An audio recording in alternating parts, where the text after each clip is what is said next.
All right, my friends, here we are. I'm shuffling my cards out. My name is Julian. Welcome to the quarterfinals of the Star City Games Convention Sorcery Crossroads event, Baltimore 2025. I'm Julian, aka UnderSietch. I'm at the bottom of your screen there, wearing the green shirt with the yellow sun on it. I also have a blue hoodie and a little pin there that is the Sealy Court artwork that I got from artist Liz Danforth, who was at the event. Shout out to Liz. I love you, girl. Across from me, my opponent Alex, playing the Shrink the Frog Battle Mage deck, one of the most beautiful and elegant decks I've ever seen in Sorcery, and a wonderful player behind it. And he's rocking the official Sorcery swag. Got the hoodie on. You see me placing my hands on the table and taking some deep breaths. I was really nervous because Alex was the only loss that I took on day one of the tournament. I finished 6-1. I think he did too. That's why we're facing each other here on day two. As I cut his deck, I will say to him, as I said to every opponent throughout the tournament, may thy blade chip and shatter. You're just going to catch Dune references if you're catching my content. Here's a handshake, and here we go. I am nervous. This dude beat me up bad the day before this, and I have to start my day with this. I'll tell you the truth. I had a plane ticket for 6 a.m. on this day to come back to New York City because I had to work, and when I made the top 8, I didn't want to presume I would. I had to change my plans, call in a cover.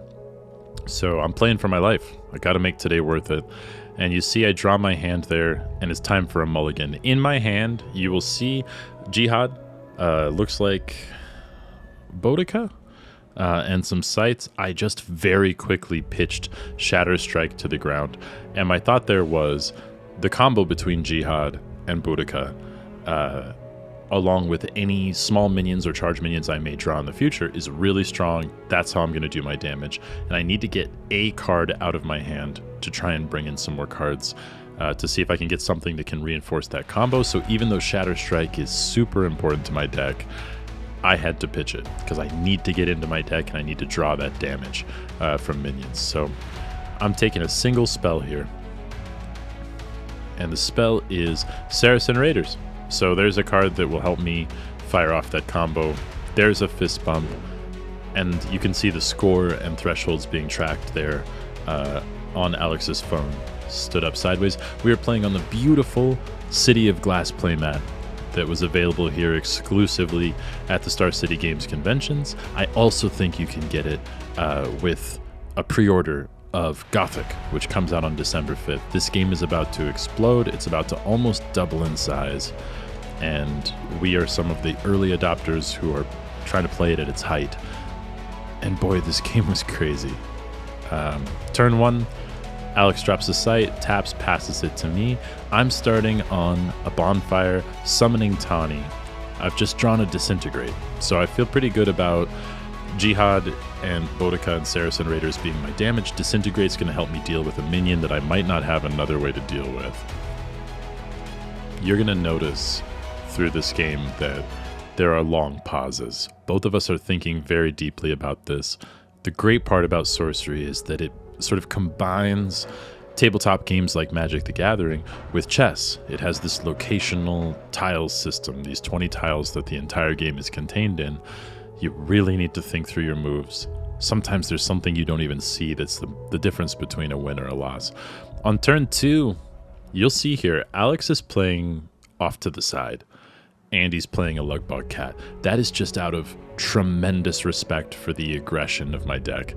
And on my turn 2, playing a site, moving Tawny forward, and dropping Jihad on his side of the deck.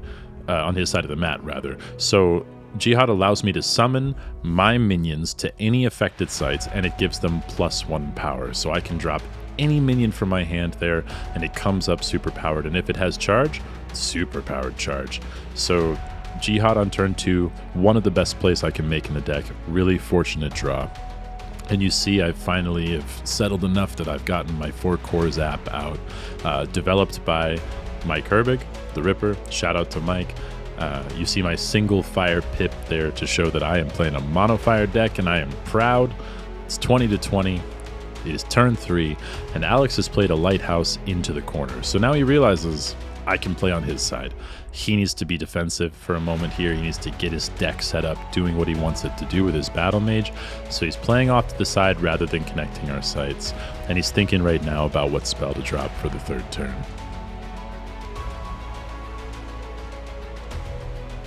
And he passes.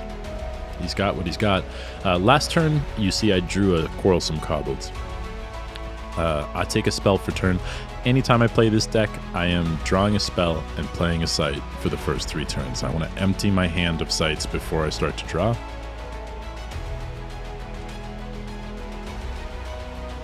Tapping to play a site. It is a sinkhole. Forward. In my opening hand. Always want to see a sinkhole. Tawny steps forward, casts Disintegrate to get rid of our cat friend. So we've paid 3 with 2 fire threshold to clear the board. Now, next turn, I could play a site, drop a Saracen Raiders that is 4 powered with Jihad. This is working out for me. It's a really good draw. It's a really good board position. At any moment, I could set off this sinkhole, and I can destroy one of his sites. I'm going to tell you, though, Alex is a formidable foe. He has a genius brain. He has a beautiful deck. Every move that he makes is for a reason. He is efficient to the last. This is not a runaway game, even though I get one of the best draws I could possibly hope to get. He's right on my head. He's right on top of it. He plays a Perilous Bridge, still playing along his backline. Doesn't want to play under my Jihad. Now he's got 4 sites to my 3. No one's done either damage to a life total yet. I have Tawny on the board. He has a Battle Mage on the board. So we both have a threat, but his is his avatar.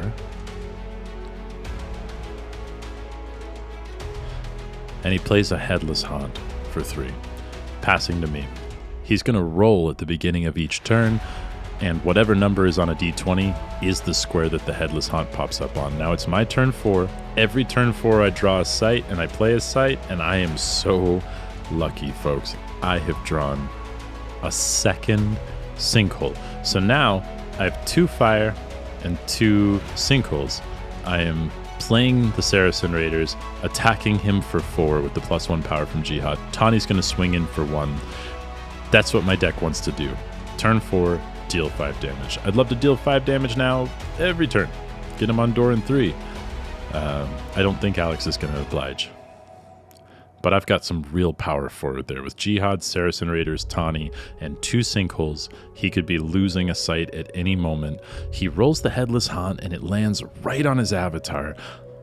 I'm going to tell you right now, you're going to see this all the way through the game. I've never met someone who has luckier draws than Alex.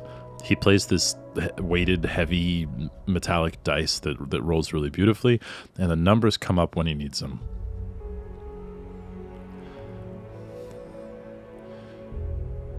All right.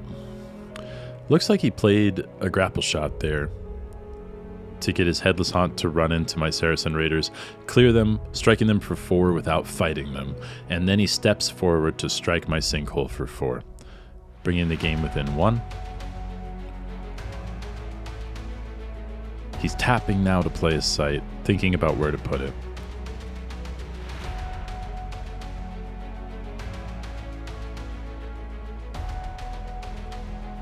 It's tricky. I've left him with a pretty weird pickle here, with 2 sinkholes forward. There comes a water site. It could be a floodplain. There's a little bit of glare. It's hard for me to see from here.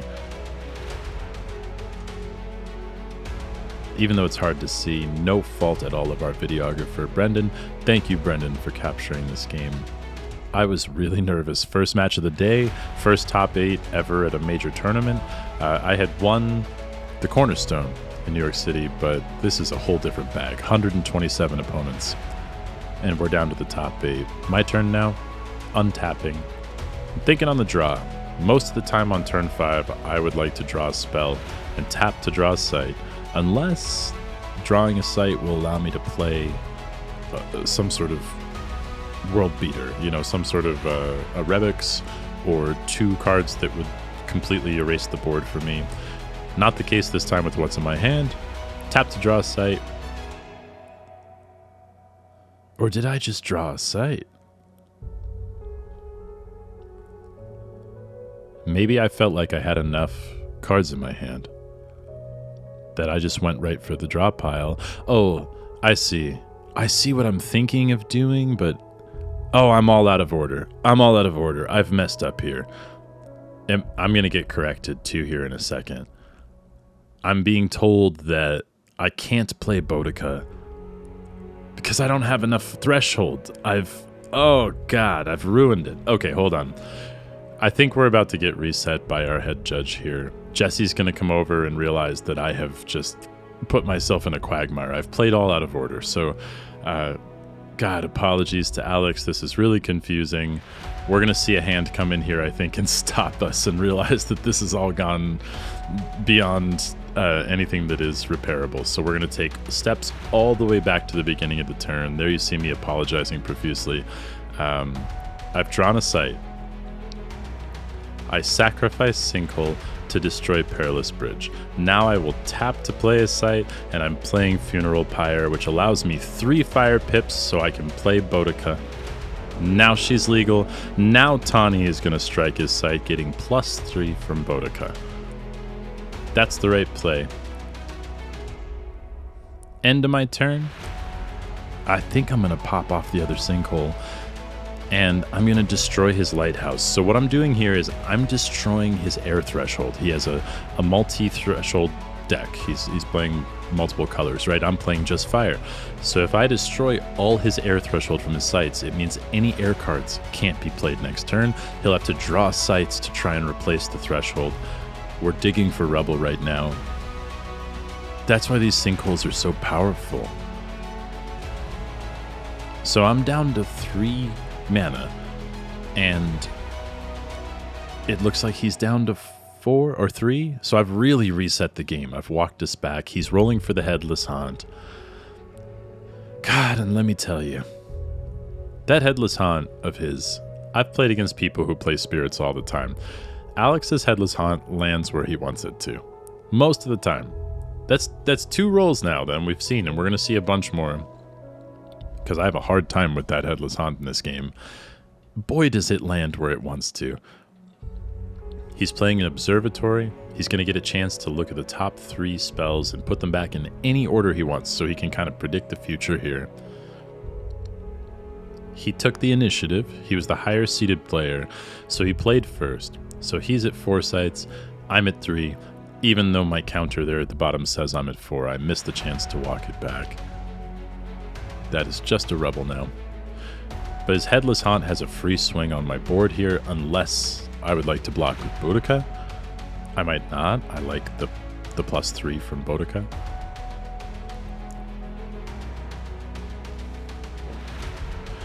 Here comes Jesse once again. Jesse from Sorcery is just one of the most even-tempered, kind presences in the game. It was so great to have him there. We knew that things were going well and smoothly because of his aura. He just brought his all every day, and he was managing a lot of chaos. Thank you to Jesse. Thank you to the Sorcery team for putting on great, consistent events. And no thank you to Alex for playing tactical move, moving his Headless Haunt over, and removing my Boudica and leaving his Haunt on my head. I don't like it. Doesn't feel good. He's a very efficient player, and his air allows him to move very freely around the board. He was able to get the Observatory down, which gave him the air threshold to be able to play tactical move that turn, and he has dropped Polar Explorers. This is reminiscent of something he did to me in the match the day before this. He played Ruler of Thul, and in the same turn, rolled his Headless Haunt right on top of my avatar, and had a Phase Assassin sitting next to my avatar, and they all get +1 when they're on my backline because of Ruler of Thul's ability, and he had his Battle Mage go backwards, so he hit me for 16 in 1 turn the day before this, and I'll be honest, I had pretty weird dreams and very light sleep, knowing that I had to face him in the morning. So when I see Polar Explorers, I need to get rid of that. Drawn a spell.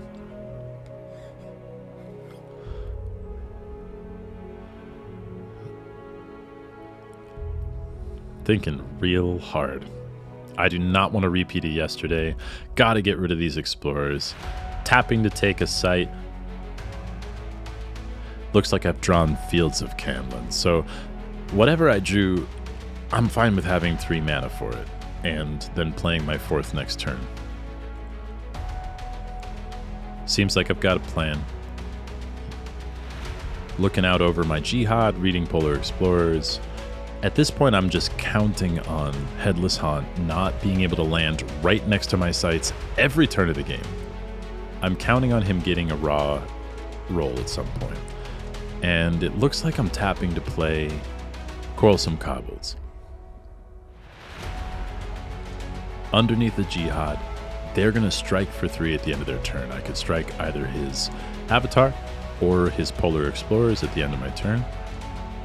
Can't really strike with Tawny because there's 2 rebels there, and if I strike any of the sites I'm around, he'll be able to block with his Explorers. So I'm probably going to leave her where she is. I want to keep Tawny alive. Now I'm realizing I'm not looking at the right information. I only have 3 sites, but I do have 3 fire threshold. Score right now is 16 to 11. So I've got the advantage. It looks like I'm going to get rid of the Kobolds at the end of this turn. Still some concerns out here. The Headless Haunt is still not dealt with. I'm sort of just relying on luck. I'm relying on the roll of the dice to make sure that he can't just hit me freely. End of my turn, Kobolds will strike the Polar Explorers, sending them to the ceremony, and I pass the turn. Alex untaps his Battle Mage, untaps his Haunt, and rolls for the Haunt. Oh, finally. Finally, luck goes my way. So you saw that. He had 2 or 3 rolls there where he went exactly where he needed to. He has paid some mana to play a Blue Knight, gets a Lance, and hands it to his Battle Mage, and his Battle Mage removes the Quarrelsome Kobolds with first strike without taking a strike. The Battle Mage's ability triggers, and he's able to draw a spell. So a lot of value he gets out of that, and removal. And he passes the turn to me. He's got the Blue Knight now. I'm still feeling like I'm in the lead, and you see I've drawn Infiltrate, so I'm going to be thinking really hard about how to remove a minion in the future. His Headless Haunt in the Void for now. Maybe not forever, so maybe that's going to come in handy. You can see I also have a Colicky Dragonets in my hand. And the Fields of Camlin. So this is a great thing that my deck does. Tawny attacks the Blue Knight to leave 1 damage on it. Then I'm going to play a site and summon Tawny right back.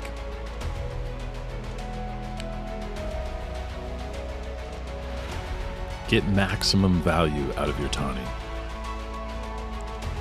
There it is. Now, I gotta be honest, we're missing something here. I play Fields of Camlin, summon Tawny back. Field of Camlin says that each player must pick 1 minion and kill the rest. I miss it. I forget about this Haunt in the Void. He's got the Blue Knight and the Haunt, and I should have forced him to get rid of one of them. He probably would have chosen the Blue Knight. Probably wouldn't have been a change in the gameplay. Either way, I play the Dragonets. When I pass the turn, they fire a projectile, erase the Blue Knight, and leave the Headless Haunt. So probably the same result here as would have been anything, except maybe I would have played the Dragonets in a different position so that I could hit his Avatar for 1. So maybe it would have been 16 to 10. Either way, this dude rolls fire. Look at that. That Headless Haunt always lands right next to and not on a site that he wants to do something with. He can hit me for 4 with it this turn. Battle Mage is tapping to play a site.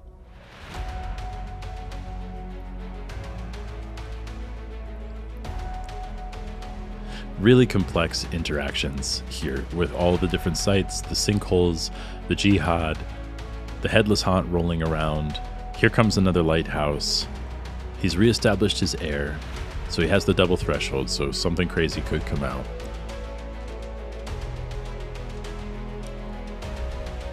And he's thinking real hard. This tournament was really difficult. And an Adept Illusionist comes out. So this is a 2-power minion. When it taps, it can summon its twin. It's an elite card. It has a twin somewhere in the deck. It can summon its twin to play whenever. So it can come out of your deck. It can come out of your cemetery. It becomes sort of an infinite blocker. It's a really good card. Great water elite. He swings with the Headless Haunt here, bringing it back within 1. He's got a blocker down now for my Dragonets.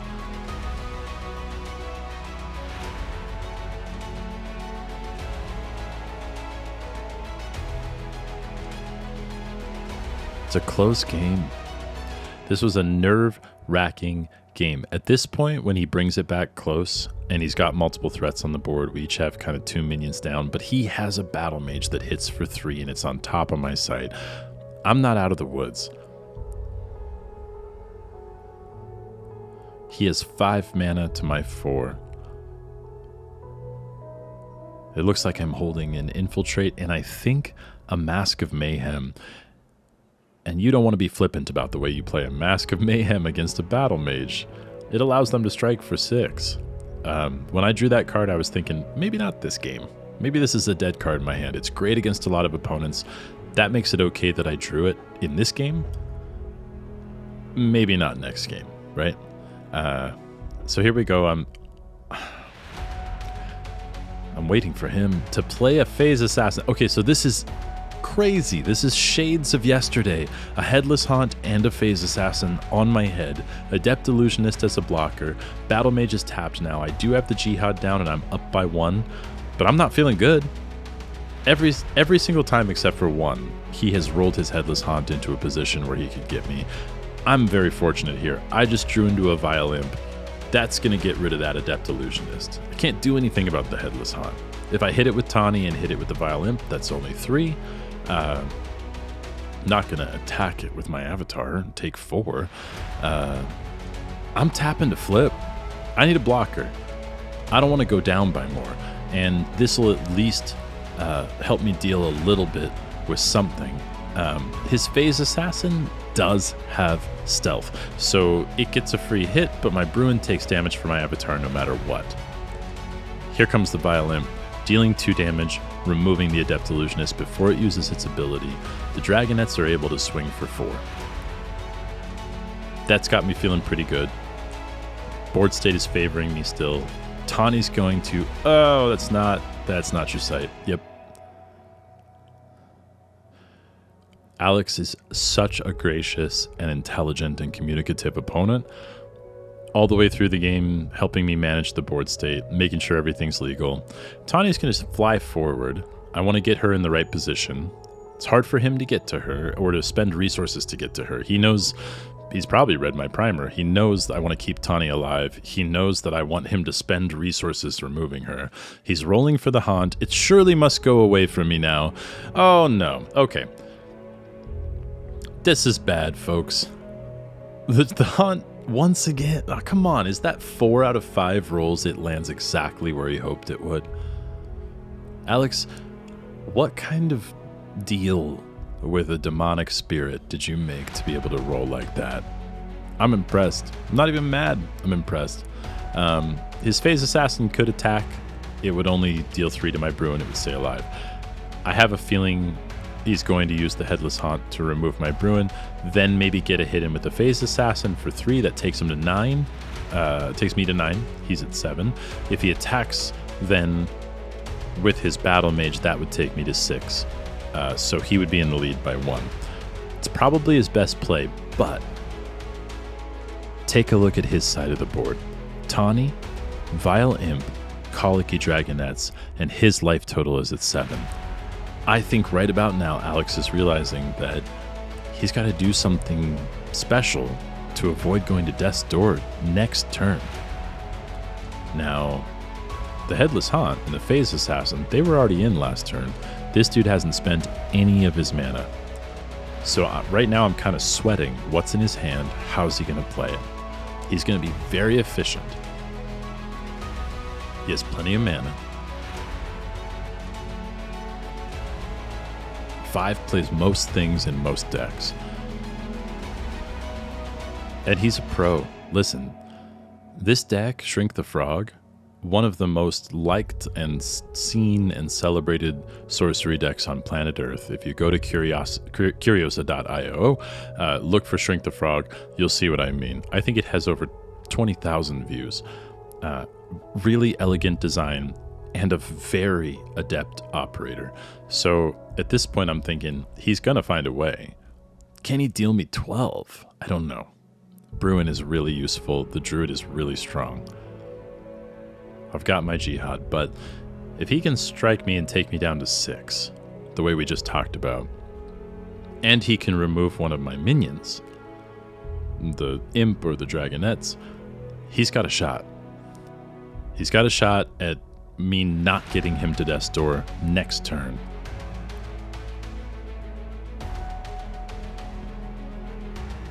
And that's all he needs. This is a big think here from Alex. And I gotta tell you, I'm sweating it. I do not want this dude to figure out the puzzle and find a way to send me home. I canceled a flight for this. I gotta go forward. On either side of me, I'm listening to really incredible sorcery players. To my right, Bubba is playing Christian. Christian went undefeated on day 1, 7-0, but he ran into Bubba on day 2. And Bubba played a mono water deck, managed to get the great old one out. It was brutal. Okay, here we go. Headless Haunt kills the Bruin. That's what I thought might happen. That's the right play. He makes the right play, folks. This is a man who makes the right play.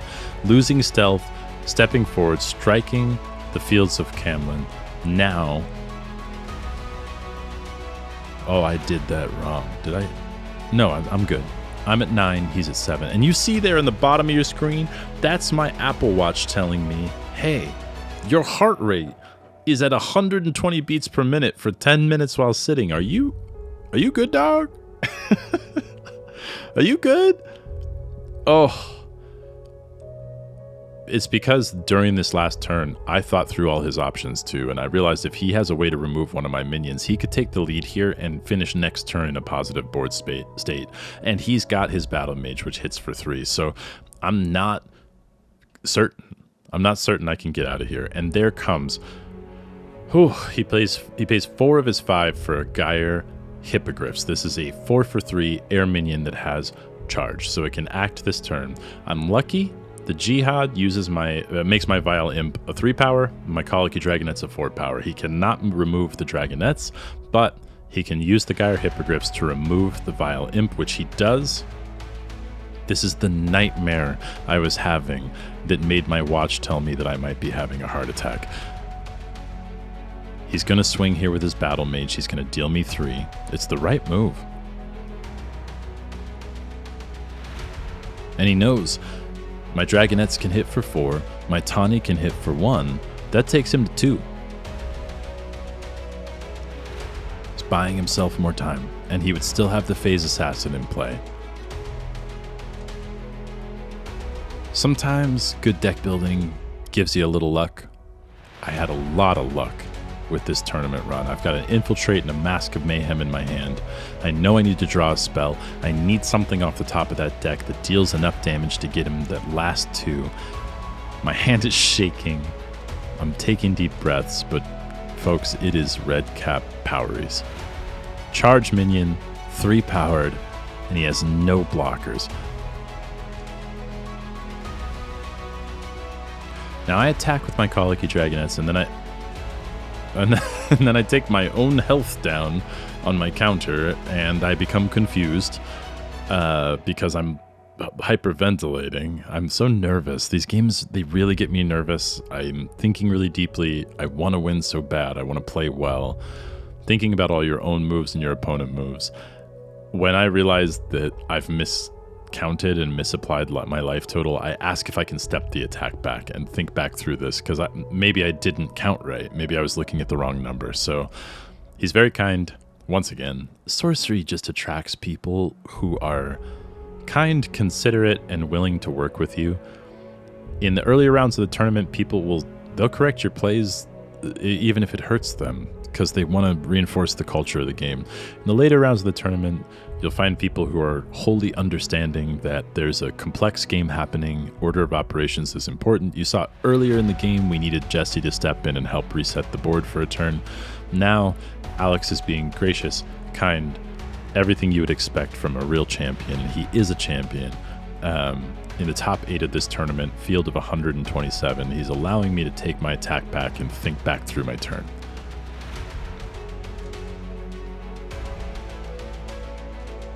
And eventually, I'm going to realize this is the right play.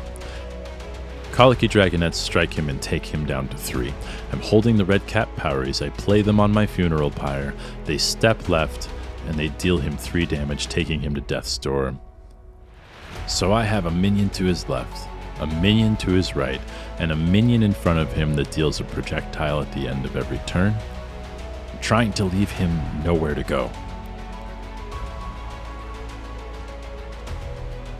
And I'll take a step forward with my Bruin, so I'm surrounding him on all sides. He has the Phase Assassin, but he's on Death's Door, and I'm at 6. He would have to take me to door, remove all my threats, and last another turn. He's going to draw a spell off the top of his deck. But I think this is it. I did it. I got him in a situation he cannot get out of. If he strikes out in any direction, he's going to take a damage from one of my people, at least this turn or next. Alex is thinking through it really hard, but I think we've got him, folks. Oh, God, he is one of the best opponents I've ever faced. All 3 of the matches on this day were stressful, difficult, high level, had my brain going, had my heart going. It's why this game is so incredible. I look in my hand, Infiltrate, Mask of Mayhem. Maybe I need them next turn. Does he have an idea? He hits me for 3. He steps forward, hits me for 3 more. And he offers to concede. He knows I've got him. Really fortunate last couple of turns, but you had to see this. He played so efficiently that he kept himself in the game every turn all the way right up until the end. It was just about how the draws went. Sometimes a great Sorcery game is just how luck breaks your way. If both players are playing perfectly. I'll tell you what Captain Picard says in Star Trek The Next Generation. It's possible to make all of the right moves, every correct move, and still lose the game. And what we learn from our losses in those impossible situations, well, that's the measure of our spirit. That's everything we can take forward with us into the future. Those are the lessons we learn from losses. And I could have very easily taken a loss here just drawing a couple of different cards to an amazing opponent. I'm standing here. I am going to go take deep breaths and try to reset myself for a semifinals against another amazing opponent. For this one, though, I got the victory. Thank you to Sorcery. Thank you to SCG Con. Thank you to Alex, my opponent. Thank you to the judges. Some incredible folks standing around us, including Jesse, including Ben, including Drew, including just an amazing field of competitors. I can't tell you how over the moon I am that this event went well and that I was able to play some of the best players in the world and to come away with a victory. That is the end of our quarterfinals match. You see us there kind of chatting it out, talking it out, but all love between good players. I've talked with Alex since the game, and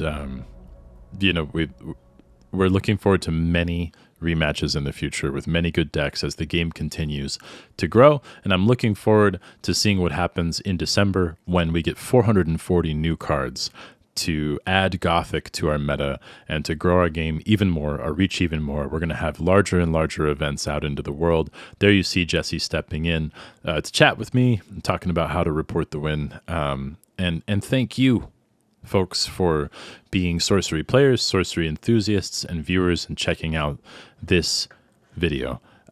This is me, Julian, on your right, UnderSietch, signing off. Thanks for watching, and we'll see you next time.